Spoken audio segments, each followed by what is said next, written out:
El régimen de transición pensional es una medida que se adopta con la Ley 100 del año 93 y a pesar de que tiene posteriores modificaciones, en su artículo 36 consagra el régimen de transición pensional como una forma de proteger la expectativa legítima de una persona que está a punto de pensionarse.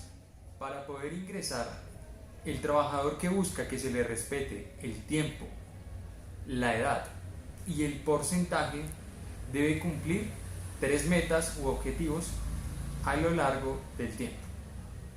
Primera meta. Primera meta. Esta meta obedece a la disposición del artículo 36 de la Ley 100 del 93, la cual estipula un requisito disyuntivo. ¿Por qué disyuntivo?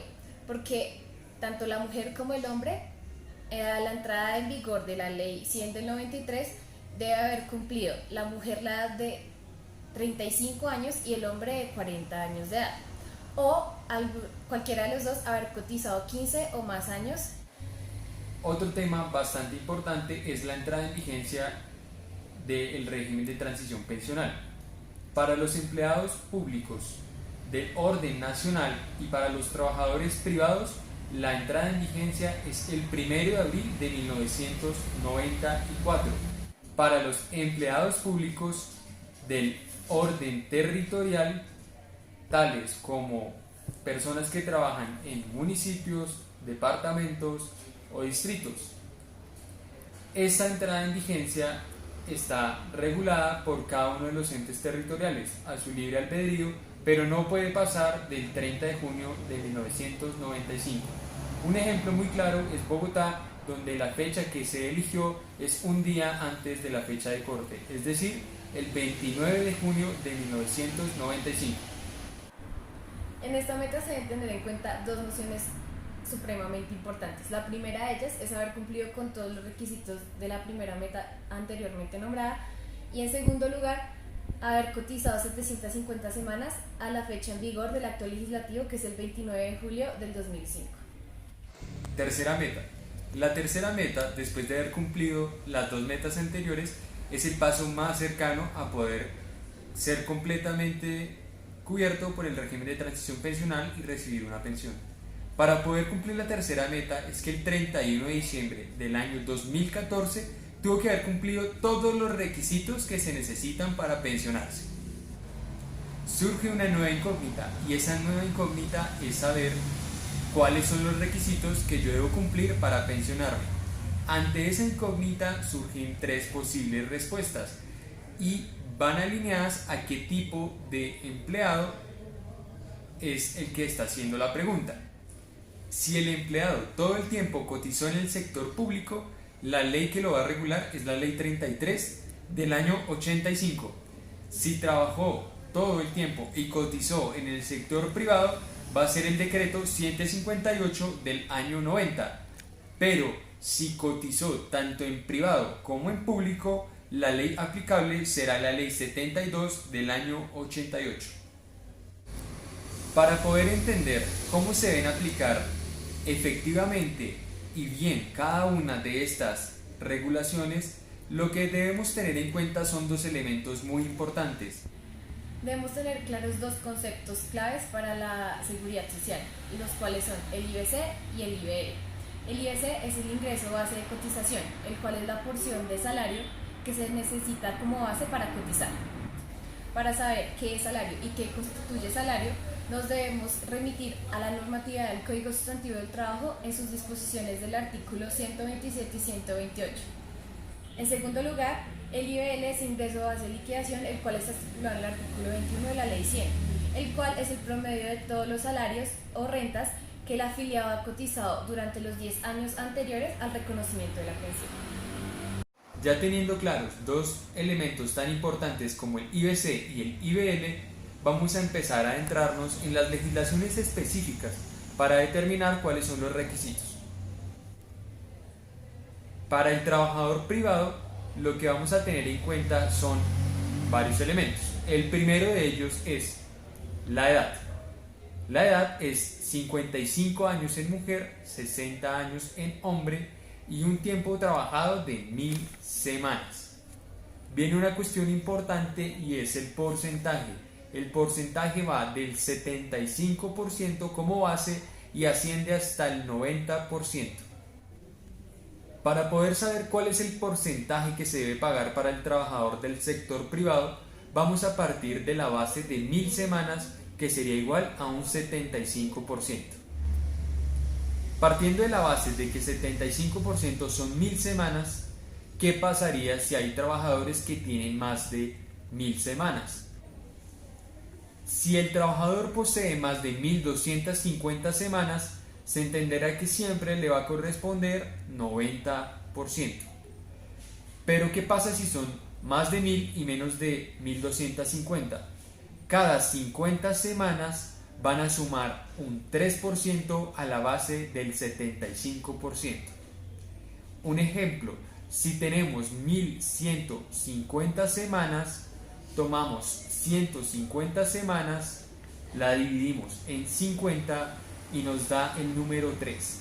Ese número 3 lo multiplicamos por el porcentaje, que es 3 por 3, 9. Ese 9% se le sumará al 75% inicial y hará la pensión el porcentaje de pensión que se le debe aplicar, que en este caso sería 84%. Como mencionamos, esta es la regla general, pero existen unas excepciones.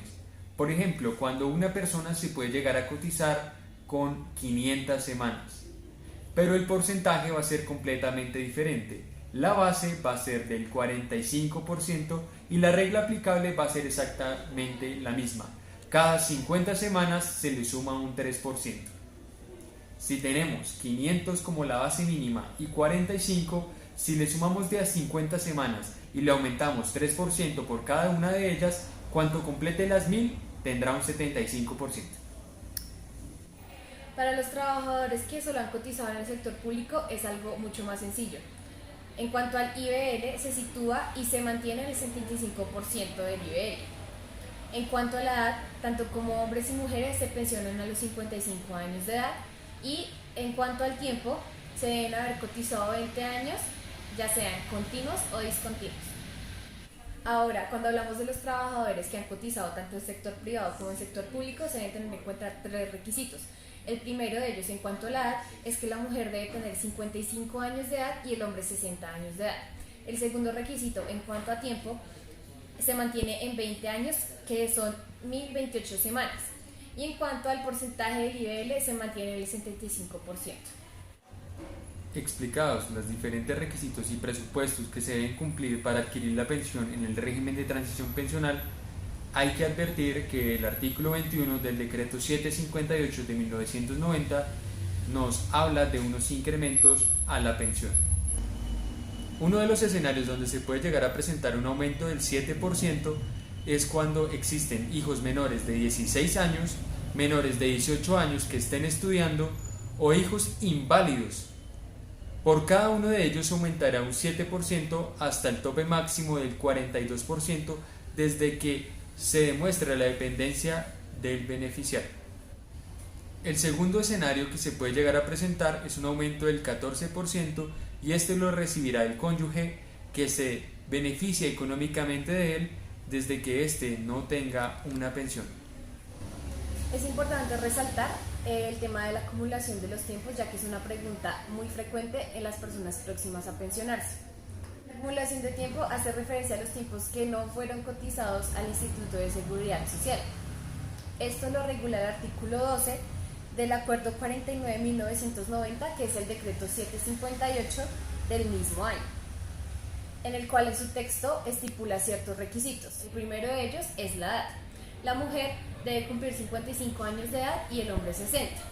Y el segundo requisito es tener un mínimo de 500 semanas cotizadas y pagadas 20 años anteriores al cumplir la edad mínima, o haber acreditado 1000 semanas cotizadas sufragadas en cualquier tiempo.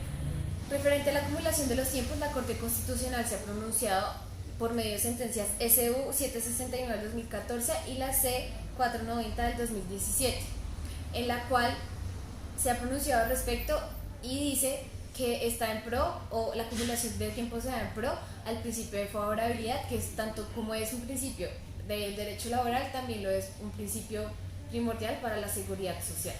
Anterior a la entrada en vigencia del Acto Legislativo 01 del 2005, las personas tenían derecho a 14 mesadas anuales. Luego de la entrada en vigencia de este acto, las personas solo tienen derecho a 13 mesadas anuales. Sin embargo, las personas que ya tenían ese derecho adquirido no lo pierden. Hay que tener en cuenta que hay una gran posibilidad de aplicar la actualización de la mesada pensional. ¿Cuándo cabe la actualización de la mesada pensional? Cabe cuando el valor de la moneda ha perdido su poder adquisitivo. Ya habiendo agotado de manera somera el tema del régimen de transición pensional, hay que indicar una pregunta bastante relevante, y es: ¿qué pasa con la persona que, estando en el régimen de transición pensional, decide pasarse al RAIS? ¿Acaso pierde la protección del régimen de transición pensional? La respuesta general es que una persona se puede llegar a trasladar libremente del régimen de transición pensional hacia el RAIS, pero no del RAIS hacia el régimen de transición pensional. Esto quiere decir que la persona que se traslada al régimen de transición pensional pierde todas las prerrogativas propias del régimen de transición pensional. Pero existen dos excepciones en las cuales una persona que pertenece al RAIS podría volver al régimen de transición pensional. Cabe indicar que esa persona que quiere volver al régimen de transición pensional tuvo que haber estado en algún momento en el régimen de transición pensional. Primera excepción. La primera excepción hace lugar a que la persona tuvo que haber cotizado 15 años o más antes de la entrada en vigencia del régimen de transición pensional. Y la segunda excepción es que esa persona se pasó al RAIS, pero su voluntad o su consentimiento adolece de uno de los vicios: error, fuerza o dolo. Eso se puede presentar, y jurisprudencialmente se ha analizado que las personas fueron engañadas, les dieron mala información, o la información que le dieron no fue la idónea para tomar una decisión, y por lo tanto perdieron las prerrogativas tan beneficiosas que presenta el régimen de transición pensional. Para finalizar, nos gustaría hacer hincapié en que el régimen de transición pensional solamente se basa en pensiones por vejez.